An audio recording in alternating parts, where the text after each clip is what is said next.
Présence de plomb dans le dentifrice pour enfants. Plusieurs marques de dentifrice pour enfants, y compris des options commercialisées comme naturelles et sans fluor, ont été testées positives au plomb.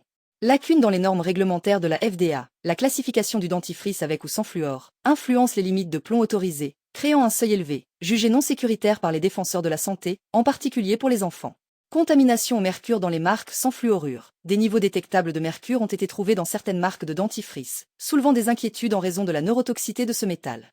Idée et fait important. 1. Présence de plomb dans le dentifrice pour enfants. Des tests réalisés par l'IDSAF Mama ont révélé que le dentifrice naturel sans fluor pour enfants de Thomas Hoffman contenait 240 ppb de plomb, soit 48 fois plus que le niveau d'action sécuritaire proposé pour les produits destinés aux enfants. Des tests réalisés par l'IDSAF Mama ont révélé que le dentifrice naturel sans fluor pour enfants de Thomas Hoffman contenait 240 parties par milliard de plomb, soit 48 fois plus que le niveau d'action sécuritaire proposé pour les produits destinés aux enfants. D'autres marques pour enfants ont également été testées positives au plomb. Crest Bubblegum à changement de couleur Radius Organique Coconu Banana. Un recours collectif a été intenté contre Thomas Hoffman, alléguant une commercialisation trompeuse de son dentifrice pour enfants comme étant sûr, tout en omettant de divulguer la présence de métaux lourds dangereux.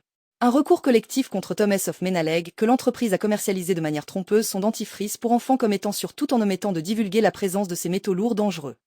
2. Lacune dans les normes réglementaires de la FDA. La FDA classe le dentifrice sans fluorure comme un produit cosmétique, tandis que le dentifrice contenant du fluorure est réglementé comme un médicament.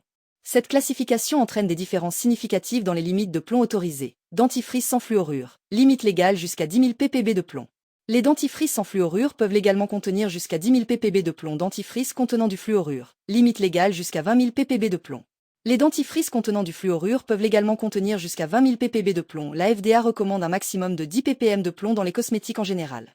Les recommandations de la FDA pour les cosmétiques préconisent un maximum de 10 ppm de plomb. Les défenseurs de la santé estiment qu'il n'existe aucun niveau d'exposition au plomb qui soit sûr pour les enfants, qui peuvent involontairement avaler du dentifrice.